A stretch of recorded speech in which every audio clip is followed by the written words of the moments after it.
안녕하세요, 백은영입니다. 자, 홍명보 호가 출항합니다. 자, 그런데 출항하자마자 흥행 대실패입니다. 오는 9월 5일날 서울 월드컵 경기장에서 열리는 팔레스타인전. 아니 이게요 여러분, 북중미 월드컵 아시아 지역 3차 예선입니다. 그런데 표가요 지금쯤이면 동이 나고 안표가 나돌아야 되는 상황인데 이게 어인일인지 티켓이 지금 남아 있습니다.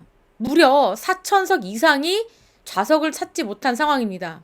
축구 팬들과 일반 관객들도 대한축구협회에 대한 강한 반감이 이 안에 들어있다. 지금 예매했던 사람도 취소를 하고 있는 상황이 있는데 어쨌거나 여기에 지금 우리 손흥민 선수, 이강인 선수, 김민재 선수 이름값을 알리고 있는 우리 선수들이 대거 나오기 때문에 지금까지 팔리지 못하고 있는 거, 매진이 되지 않고 있는 거는 대한축구협회가 한번 반성을 해야 되는 부분이라고 생각합니다. 그만큼 홍명보호에 대한 많은 분들의 불신이 깊게 박혀 있다. 그리고 정몽규 회장의 사선 연임을 반대하는 사람들의 목소리가 이 안에 빼곡히 담겨 있는 겁니다. 지난 6월에 있었던 중국과의 경기에서도 일찌감치 오픈 2일차에 매진이 됐습니다. 그리고요, 지난 2월에 난리 났었죠. 아시안컵 4강 탈락을 했습니다. 이때 선수단의 갈등이 심각했죠. 손흥민 선수와 이강인 선수의 갈등이 엄청나게 심각했고 이때 대한축구협회가 무책임한 행동, 그러니까 이번 사태를 다 선수들에게 떠넘겼을 때 이때도 보이콧 움직임이 있었습니다. 그런데도 인기는 여전했습니다. 그리고 정몽규 회장의 퇴진 요구가 빗발쳤죠. 지난 3월에는 이때도 태국전 하루 만에 전석 매진됐습니다. 그런데 이번에는요, 축구 팬들이 이제는 더 이상 못 참겠다. 지금 단단히 뿔이 난 상태입니다. 이게 모두 다 하나된 마음으로 이렇게 지금 티켓을 구매하지 않고 있는 겁니다. 자, 이 같은 축구 팬들의 이 외면은요, 지난달에 대표팀을 맡게 된 홍명보 감독의 문제 때문에 1번, 홍명보 감독이 국내에서는 최고 지도자이지만 과연 이 우리나라 대표팀을 맡을 만한 그런 자격이 되는가? 또한 이렇게 대표팀의 감독이 되기까지 공정한 절차를 거쳤는가? 그야말로 홍명보 감독이 대한축구협회와 가장 합이 맞기 때문에 그를 뽑은 게 아닌가라는 여러 가지의 의심의 시선들이 계속 따라다니고 있습니다. 또한 홍명보 감독이 울산 HD와 깨끗하게 결별하지 못했습니다. 홍명보 감독은 대표팀을 맡지 않겠다. 울산 HD와 끝까지 함께하겠다라고 말했지만 결국에는 소속팀을 버리고 대표팀의 감독에 올랐습니다. 자, 이렇게 홍명보 감독에 대한 불신이 깊은 이유는 또 있죠, 여러분. 홍명보 감독이요, 선수들을 선발을 했죠. 그런데 또 의리축구를 할 거냐라는 비난이 속출하고 있습니다. 뭐냐면요, 대표팀의 3분의 1 이상이 홍명보 감독이 지도했던 울산팀과 인연이 있는 선수들이다. 보시자면요, 센터백의 김영권, 정승현, 그리고 골키퍼 조현우, 그리고 풀백의 서령우, 이명재, 수비형 미드필드의 박용우, 그리고 공격수 주민규. 자, 모두 다 이 홍명보 감독의 선택을 받았습니다. 그리고 이번에 울산에 합류한 정우영, 그리고 오세훈까지 대표팀의 3분의 1 이상이 울산과 직간접적으로 연관이 있는 선수들로 빼곡히 채워졌습니다. 자, 논란이 있는 선수도 있습니다. 박용우입니다. 박용우는요, 지난 아시안컵에서 너무너무 부진한 경기력을 보였고요. 그리고 김영권은요, 이번 시즌의 부상과 부진으로 경기력이 좋지 않았습니다.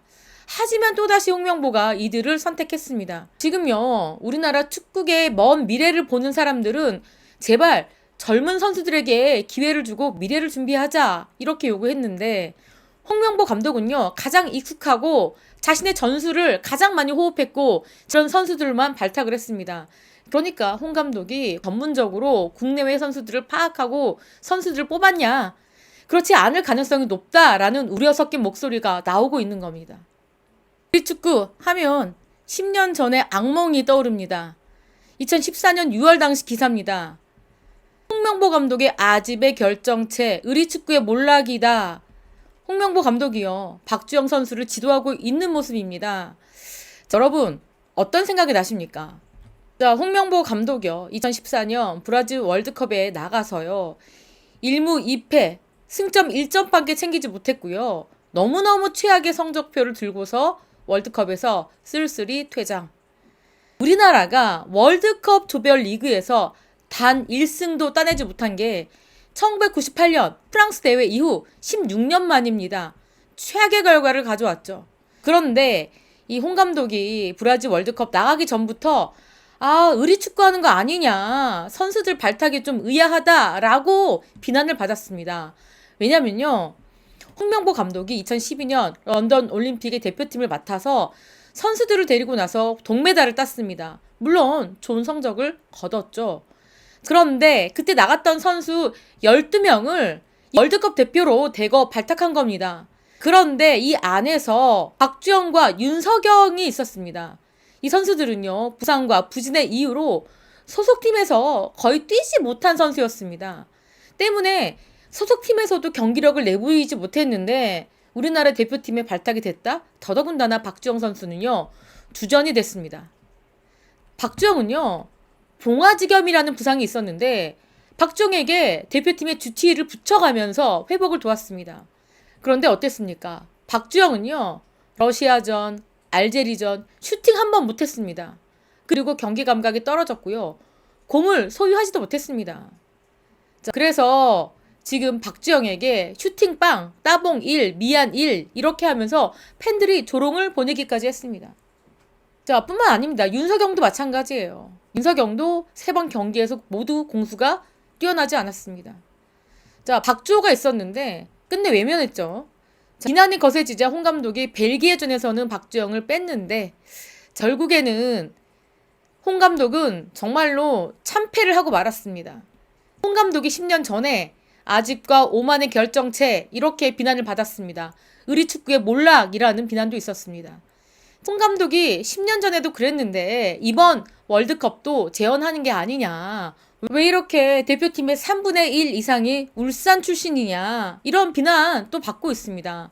또한 여러분, 10년 전에요. 대표팀 회식이 있었습니다. 월드컵에서 떨어지고 난 다음에 홍명보 감독이 회식 자리를 마련했는데 이게 엄청난 충격을 줬습니다. 우리나라 감독을 비롯해서 코칭 스태프 선수들이요. 브라질의 한 유흥업소에서 음주 가무를 즐기는 모습입니다.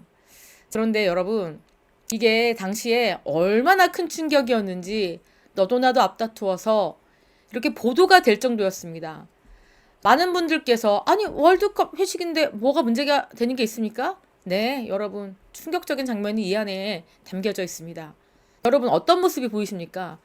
남성과 여성이 서로 껴안고 춤을 추고 있어요. 춤을 추고 있고요. 자, 또 나와서 또 얼싸안고 춤을 추고 있습니다. 차마 이걸 모자이크 처리를 했습니다. 이렇게 참패를 당하고 국민들은 속상해서 잠도 못 자고 있는데 이 감독, 코치진 그리고 선수들이 여성과 얼싸안고 회식을 하고 있는 이런 모습. 자, 이 당시에요. 얼마나 많이 보도가 됐는지 모르겠습니다. 환영받지 못한 국가대표팀. 자, 이게 10년 전 영상입니다. 국가대표팀이 귀국을 했는데 정말 표정이 침울하죠. 더더군다나 이런 음주 감옥까지 했으니 분위기가 더 안 좋았습니다. 그리고 홍명보 감독이 이때 성남시 분당구에 있는 서평교 일대 땅을 샀습니다. 80여 평의 토지를 11억 원에 매입했습니다. 자, 지금 이곳이요. 몇 해 전부터 부동산 투자 바람이 불고 있는 지역이었습니다. 그랬기 때문에 홍명보 감독에 대해서 곱지 않은 시선이 잇따랐습니다. 감독은 도대체 어느 짬이 나서 이렇게 땅까지 매입할 정도냐. 열심히 감독직을 수행한 거 맞냐. 라는 비난이 또 같이 일었었죠. 다시 돌아와서요. 티켓 이렇게 팔리지 않는 이유 또 하나 뭡니까 여러분? 홍명보 감독에 대한 사람들의 믿음과 신의가 없는 것뿐만 아니라 이 홈 응원석, 레드석 가격을요 15,000원이나 올렸습니다. 그리고 2등석도요 각각 10,000원씩 인상했습니다. 갑자기 이렇게 티켓 값을 올렸죠. 지금 축구협회는요 코로나 이후에 물가 인상이 됐는데 그걸 반영하지 못했기 때문에 올린 것이다. 자, 그리고 아시아 축구 연맹의 규정에 따라서 올린 것이다. 이렇게 얘기했는데 자, 팬들의 마음은요. 그렇지 않습니다. 클린스만 감독에 대한 위약금도 있었는데 그런 위약금을 팬들의 주머니에서 채우려고 하는 거 아니냐라는 비난도 있는 게 사실입니다. 그래서 여러 가지 티켓 오픈 전부터 나오는 불만의 목소리가 반영된 결과다. 자, 이런 이야기들이 계속 나오고 있습니다. 그래서요, 다음 달 24일입니다. 정몽규, 홍명보, 이임생이 국회에 출석합니다. 국회 문체위는요, 이들을 증인으로 채택하고요. 그리고 감독 선임 과정에 대해서 전반적으로 캐묻는다 이렇게 밝혔습니다. 원래는요, 9월에 있었는데 이 월드컵 예선전이 있기 때문에 그걸 고려해서 추석 이후로 날짜를 정했습니다. 자, 문체부는요, 정혜성 전 전력강화위원장도 증인으로 채택했지만 정 위원장이요, 사실상 출석하지 않는다라는 의사를 좀 밝힌 것 같습니다. 그래서 출석 가능성은 적고요. 그리고 문체부도요, 지금 축구협회에 대한 감사에 나섰습니다. 이 문체부 감사도 별도로 있는데 다음 달 중순에 종료될 것으로 보입니다. 자, 문체부는요, 정몽규 회장 사선 연임에 대해서 저지하겠다 이렇게 뜻을 밝혔고요. 또 국회는 국회 나름대로 홍명보 감독 선임에 대해서 문제는 없었는지 이 절차를 따져 묻겠다라고 벼르고 있는 상태입니다. 축구협회가요, 이렇게 저렇게 굉장히 힘든 지금 시간을 보내고 있습니다. 자, 홍명보 감독 문제 있죠. 그리고 정몽규 회장의 사선 연임 저지도 있고요. 티켓은 티켓대로 이렇게 안 팔리고 있는 상황입니다. 그래서요, 기자회견 때 이런 질문도 나온 게 사실입니다. 홍명보 감독 10년 전에 실패했는데 지금의 홍명보와 뭐가 다르냐? 당시에도 의리축구한다는 조롱도 있었는데 이번도 그런 것 같다. 이렇게 뼈아픈 질문 던졌죠. 홍명보 감독이 얘기했습니다. 네, 10년 전에 실패한 거 인정합니다. 그때 아는 선수들만 뽑아서 인맥축구라는 이야기도 들었던 거 인정합니다. 그 당시에는 K리그에 단편적인 선수들만 뽑다 보니까 팀에서 역할을 해야 하고 이름값은 없어도 팀에 도움이 될 선수들을 잘 몰랐습니다. 경기력이 좋다는 선수들만 대표팀을 뽑았다가 경기력이 나쁠 때는 힘을 받지 못했어요. 하지만 지금 홍명보는 달라졌습니다. K리그에서 3년 반 동안 생활했고 각 팀의 주요 선수들, 대치하는 선수들 리스트도 있습니다. 그리고 팀에 헌신할 수 있는 선수, 경기를 바꿀 수 있는 선수들 머릿속에 있습니다. 이게 10년 전과 지금의 차이다. 자, 홍명보는 조금 더 K리그를 잘 알게 됐고 선수들의 장단점을 더 잘 파악하고 있다. 과거의 홍명보가 아니기 때문에 지켜봐달라라고 얘기하고 있는데 벌써부터 시작 자체가 뭔가 불안합니다. 지금 울산 출신들로 대거 채워진 거 과연 10년 전과 무엇이 다른가 축구 팬들이 묻고 있습니다. 그래서 홍명보 호의 시작을 굉장히 불안하고 불신의 시선으로 바라볼 수밖에 없는 그런 상황이죠. 축구협회에 여러 가지 지금 과제를 남겨놓고 있습니다. 우선 축구협회에 등을 돌린 팬들의 마음을 사야 되는데 어떻게 사야 되겠습니까? 축구협회가 달라져야 되지 않겠습니까? 팬들에게 믿음을 줄 수 있는 축구협회가 되기 위해서는 투명해야 됩니다. 그리고 한 명의 의견이 모두의 의견이 될 수가 없습니다. 투명하고 공정하고 합리적인 축구협회로 탈바꿈되어야만 이 돌아선 축구팬들의 마음을 살 수 있을 거라는 생각을 합니다. 하지만 뭔가 가슴이 답답한 건 왜일까요, 여러분? 자, 과연 달라질 수 있을까요? 지금까지 저는 백은영이었습니다. 시청해주신 구독자 여러분, 감사합니다.